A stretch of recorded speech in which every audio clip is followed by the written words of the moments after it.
Hello বন্ধুরা, আমি সুধাকর ভুইমালি। আজকে আপনাদের সামনে আমি ইম্পারেটিভ সেন্টেন্সে প্যাসিভ ভয়েস করে দেখাবো। প্রথমে তাহলে চলে যাই, ইম্পারেটিভ সেন্টেন্স কি? ইম্পারেটিভ সেন্টেন্স কি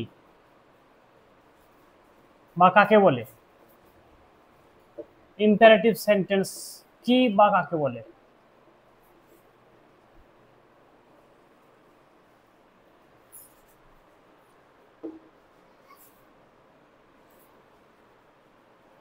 যে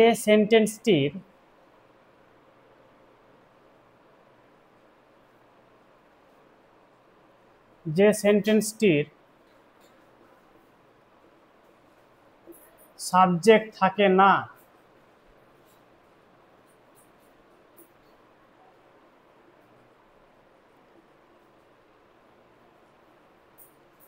যে সেন্টেন্সটির সাবজেক্ট থাকে না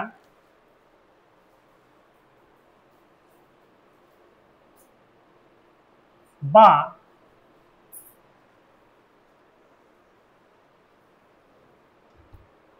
যে সেন্টেন্সটি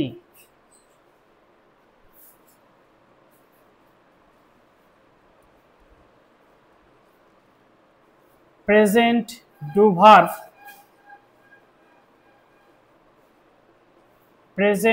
ভার্ব বা ডু নট প্লাস মানে প্লাস চিহ্ন, যোগ চিহ্ন, do not plus present do verb দিয়ে শুরু হয়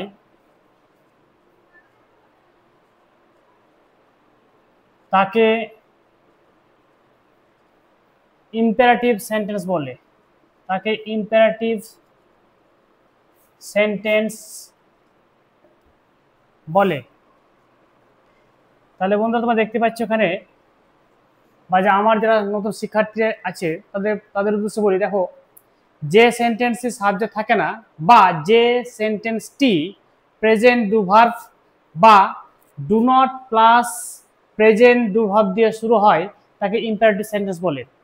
তাহলে এখানে তোমরা ভালো করে লক্ষ্য করে দেখো যে ইম্পারেটিভ সেন্টেন্সটা কি। তাহলে ইম্পারেটিভ সেন্টেন্স প্রথমে চিনতে হবে আমাদেরকে। তাহলে ইম্পারেটিভ সেন্টেন্সের প্যাসিভ ভয়েস করতে গেলে আমাদেরকে প্রথমত ইম্পারেটিভ সেন্টেন্সটা কি সে সম্পর্কে জানতে হবে। তাহলে যে সেন্টেন্সটি সাবজেক্ট থাকে না বা যে সেন্টেন্সটি প্রেজেন্ট ডু ভার্ব বা do not plus present do verb দিয়ে শুরু হয় তাকে ইম্পারেটিভ সেন্টেন্স বলে। এবার একটা এক্সাম্পল দিই, তাহলে বুঝতে পারতে পারো। তাহলে আমাদেরকে ইম্পারেটিভ সেন্টেন্সের প্যাসিভ ভয়েস করতে গেলে ইম্পারেটিভ সেন্টেন্স সম্পর্কে প্রথমে জানতে হবে।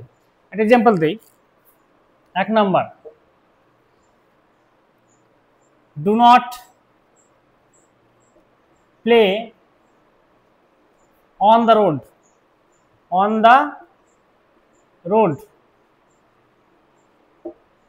Do not play on the road.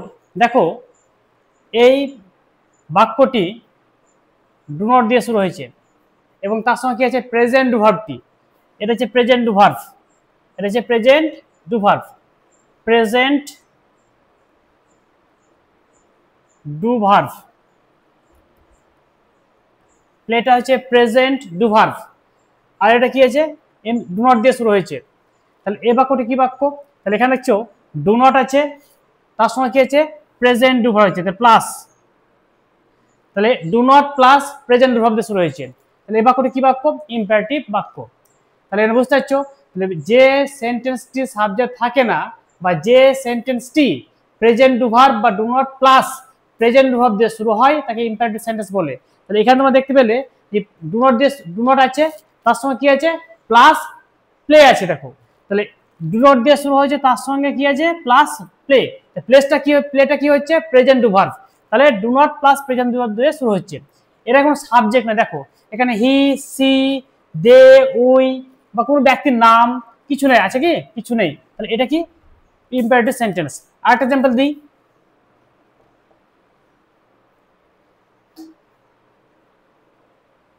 Call the police.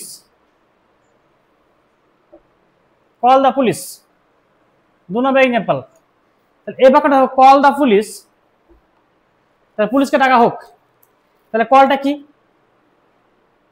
Present do verb, এটা যে present do verb, call the police present do verb, তাহলে call the police present do verb. তাহলে এক্ষেত্রে কি আছে দেখো, আমরা কি বললাম যে সেন্টেন্সে সাবজেক্ট থাকে না বা যে সেন্টেন্সটি প্রেজেন্ট ডু ভার্ব বা do not plus present verb দিয়ে শুরু হয় তাকে ইম্পারেটিভ সেন্টেন্স বলে। তারপর এখানে শুধুমাত্র প্রেজেন্ট ভার্ব দিয়ে শুরু হয়েছে, তাহলে কি অনেক ক্ষেত্রে কি do not plus present verb দিয়ে শুরু হতে পারে বা শুধুমাত্র প্রেজেন্ট ভার্ব দিয়ে শুরু হতে পারে। তাই এই বাক্যটি কি বাক্য ইম্পারেটিভ বাক্য। তাহলে বন্ধুরা তোমরা বুঝতে পারলে তাহলে ইম্পারেটিভ বাক্য কোনটা বা ইম্পারেটিভ সেন্টেন্স প্রথমে চিনতে হবে ইম্পারেটিভ সেন্টেন্সের প্যাসিভ ভয়েস করার আগে। তাহলে এই গেল ইম্পারেটিভ সেন্টেন্স। আরেকটা एग्जांपल দিই, ইম্পারেটিভ সেন্টেন্স আরেকটা एग्जांपल দিই। 3 নম্বর एग्जांपल প্লিজ কাম হেয়ার, দয়া করে এখানে এসো। তা প্লিজ কাম হেয়ার, তা প্লিজটা কিন্তু এখানে প্লিজটা কিন্তু মেন ভার্ব নয়, প্লিজটা কিন্তু এখানে মেন ভার্ব না, মেন ভার্বটা হচ্ছে তোমার কামটা, কামটা মেন ভার্ব। দেখো তাহলে এই বাক্যটা কিন্তু ইম্পারেটিভ বাক্য, প্লিজটা কি হচ্ছে অ্যাডভার্বের কাজ করছে একটা, তাহলে তাহলে প্লিজ কাম হেয়ার, তাহলে কামটা হচ্ছে তোমার এখানে প্রেজেন্ট ডু ভার্ব, কামটা হচ্ছে প্রেজেন্ট ডু ভার্ব। এই বাক্যটিও আমাদের এই বাক্যটিও কি হয়েছে ইম্পারেটিভ বাক্য। তাহলে এই গেল বন্ধুরা ইম্পারেটিভ সেন্টেন্স। এবার আমি ইম্পারেটিভ সেন্টেন্স একটা প্যাসিভ ভয়েস করে দেখাই।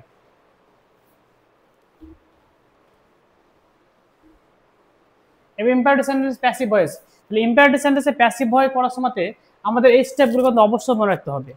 কিরকম, object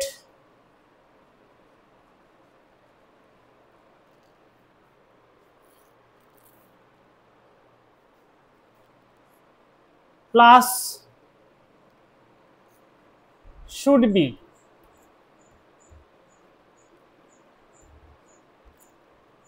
object plus should be plus main verb বা ডু ভার্বটির মেন ভার্ব বা ডু ভার্বটির ভার্বটির পাস্ট পার্টিসিপাল ফর্ম প্লাস কি হবে দ্য রেস্ট, মানে দ্য রেস্ট কথা হচ্ছে বাকি অংশ, বাক্যের যে বাকি অংশ, দ্য রেস্ট কথা হচ্ছে বাক্যের বাকি অংশ, দ্য রেস্ট। এবার রেস্টটা বুঝতে পারবে। আমি এটা এই যে বলে যাই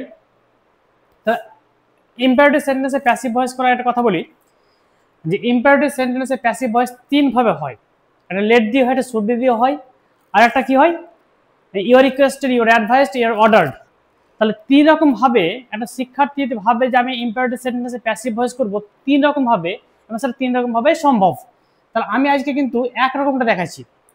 তাহলে ইম্পারেটিভ সেন্টেন্সে প্যাসিভ ভয়েসের আমি 1 নাম্বার যে নিয়মটা সেটা নিয়মটা দেখাচ্ছি, 1 নাম্বার নিয়মটা। আগামী দিন 2 নাম্বার, তারপর 3 নাম্বার আসবে। তাহলে সবই কিন্তু ইম্পারেটিভ ভয়েসের মধ্যে পড়ছে। তাহলে আমি যে কোনো শিক্ষার্থী ভাবে যে কোনো একটা আমি যে কোনো একটা নিয়মে করবো তাহলে হবে সেটা।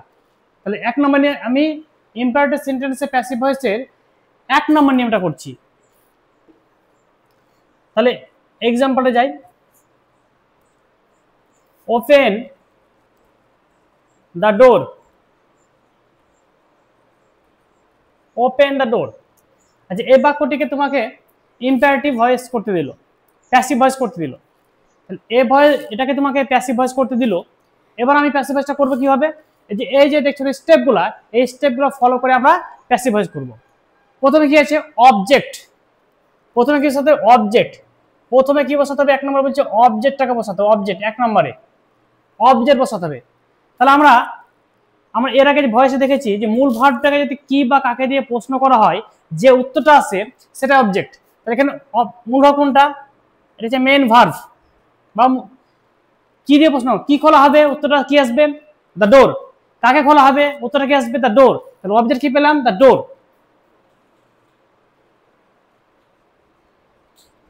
চলে এলো এবার এক নম্বর স্টেপে কি বলছেন যে অবজেক্ট প্রথম বসাতে, অর্থাৎ দ্য ডোর। দ্য ডোর প্রথম বসলো, প্লাস শুড বি। তাহলে আমাদের প্রথমে আমরা অবজেক্টটাকে বসাবো, প্লাস শুড বি বলেছে, তারপর কি আসবে? Should be. তারপর বলেছে শুড বি। হ্যালো, তাহলে গেল 2 নম্বর স্টেপ। তাহলে 1 নম্বর কি বসলো? The door, 1 number step. 2 number step কি বসলো? Should be.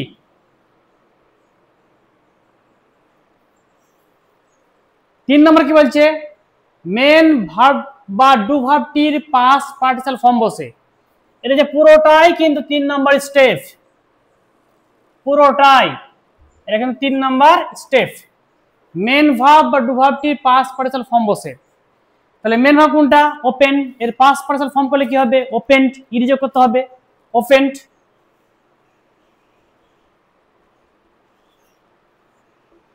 হয়ে গেল। দেখো বন্ধুরা, the door should be opened, passive voice হয়ে গেল আমাদের। এখানে আমাদের প্যাসিভ ভয়েসটা সম্পূর্ণ হলো। এবার আমরা এই ইম্পারেটিভ সেন্টেন্সে প্যাসিভ ভয়েসের যে 3খানা রুল আছে, সে 3খানা রুলের মধ্যে আজকে আমি এক নম্বর রুলটা করে দেখালাম এবং এক্সাম্পল দিলাম একটা। The door should be open, এটা প্যাসিভ ভয়েস হয়ে গেল। 4 নম্বর কি বলছে? The rest. দেখো অবজেক্টের উপর কিছু আছে? নেই, দরকার নেই। আচ্ছা, আর একটা এক্সাম্পল দেই, তাহলে আমার যারা বন্ধুরা বা শিক্ষার্থীরা যারা আছেন তারা বুঝতে সুবিধা হবে। এটা হলো 1 নম্বর। এটা 2 নম্বর।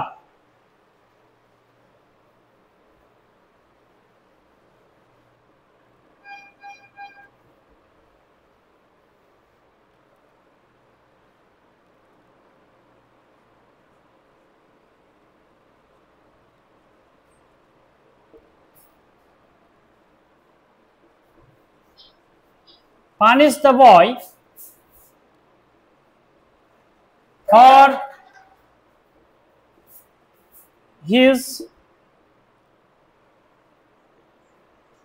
misconduct.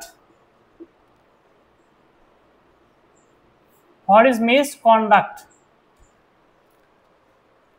তাহলে আমরা punish the boy for his misconduct, punish the boy for his misconduct, এটা গেল 2 নম্বর एग्जांपल। এটা ইম্পারেটিভ বাক্য। কি রকম? দেখো পানিশ, পানিশটা হচ্ছে প্রেজেন্ট ডু ভার্ব। পানিশে দেখো প্রেজেন্ট ডু ভার্ব, পানিশে আগে কোনো সাবজেক্ট নেই। তাহলে আগে কি বলা হয়েছে যে ইম্পারেটিভ সেন্টেন্সে কোনো সাবজেক্ট থাকবে না, এটি প্রেজেন্ট ডু ভার্ব বা do not plus present do verb দিয়ে শুরু হবে। তাহলে এখানে punish the boy for his misconduct, তাহলে এখানে পানিশটা হচ্ছে মেন ভার্ব বা প্রেজেন্ট ডু ভার্ব। তাহলে আমরা মেন ভার্বটাকে প্রশ্ন করি, কাকে শাস্তি দেওয়া হবে? উত্তরটা কি আসবে? The boy. তাহলে অবজেক্ট কোনটা? The boy. অবজেক্টটা পেয়ে গেল আমরা। তাহলে অবজেক্ট মানে প্যাসিভ ভয়েস করার সময় আমাদেরকে একটা জিনিস মনে রাখতে হবে যে অবজেক্টটা আমরা প্রথমে খুঁজে বার করতে হবে। তাহলে 1 নম্বর স্টেপে কি বলছেন যে অবজেক্টকে প্রথমে বসাতে হবে। তাহলে অবজেক্টকে বসিয়ে দিলাম, দ্য বয়। 2 নম্বর কি বলছে? শুড বি বসবে, শুড বি, শুড বি বসে গেল। 3 নম্বর স্টেপে কি বলছে? মেন ভার্ব বা ডু ভার্বটির পাস্ট পার্টিসিপাল ফর্ম। তাহলে মেন ভার্ব কোনটা? পানিশ, এটাই ডু ভার্ব।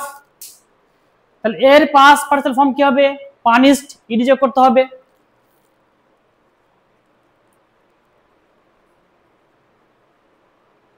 পানিশড। এবার 4 নম্বর স্টেপটা কি বলছে? দ্য রেস্ট, বাকি অংশটি, অর্থাৎ অবজেক্টের পরে যে অংশটি থাকবে সেই অংশটি, for his misconduct. For his misconduct, for his misconduct, এটা হচ্ছে বাকি অংশটি, মানে অবজেক্টের পরের অংশটি। তাহলে বন্ধুরা বুঝতে পারছো যে এইভাবে আমরা ইম্পারেটিভ সেন্টেন্সে প্যাসিভ ভয়েস করতে পারবো। তাহলে ইম্পারেটিভ সেন্টেন্সে প্যাসিভ ভয়েসের তিনখানার যে নিয়ম, সে তিনখানির মধ্যে আজকে একটি নিয়ম দেখালাম, আগামীকাল আরেকটি নিয়ম আসবে, তারপর দিন আরেকটি নিয়ম আসবে, এভাবে আমি একে একে নিয়মগুলো জানাবো, আপনাদের সঙ্গে আলোচনা করব। তা বন্ধুরা, আমার যদি শেখানোর পদ্ধতি আপনাদের ভালো লেগে থাকে তো অবশ্যই আমার চ্যানেলটির নাম Sudhakar English tutorial, like share comment তার সঙ্গে সাবস্ক্রাইব করবেন। আর আমার ভিডিওটি হয়তো একটু বড় হয়ে যাচ্ছে, কিন্তু দেখলে হয়তো আপনাদের উপকার হবে। আর একটা কথা বলি, আমি যে এইভাবে যে রুল 1, রুল 2, রুল 3, যে প্রথম থেকে 8খানা মানে এভাবে পরপর করে আমি মানে আলোচনা করছি আপনাদের সঙ্গে, তা যদি কোনো শিক্ষার্থী শিখতে চায় তাহলে অবশ্যই তাকে কিন্তু আমার যে 1 নম্বর যে রুলটা সেখান থেকে দেখতে হবে, দেখলে তাহলে কিন্তু ভয়েসের পুরো ব্যাপারটা ক্লিয়ার হয়ে তার কাছে আসবে। তো কেউ যদি ভাবে যে আমি 7 নম্বরটা দেখবো, 6 নম্বরটা দেখবো বা 5 নম্বরটা দেখবো, তাহলে হয়তো একটু কনসেপ্টটা ক্লিয়ার হতে সময় লাগবে। তাই প্রতিটা বন্ধুকে বা প্রতিটা শিক্ষার্থীকে বলবো যে ভয়েস সম্পর্কে জানতে হয় বা ভয়েসের ধারণা সম্পর্কে যদি ক্লিয়ার করতে হয়, তাহলে আমার যে 1 নম্বর যে রুলটি, সেই রুল থেকে আমাকে পরপর ভিডিওগুলো দেখতে হবে। হ্যাঁ, ধন্যবাদ বন্ধু আমার পাশে থাকার জন্য।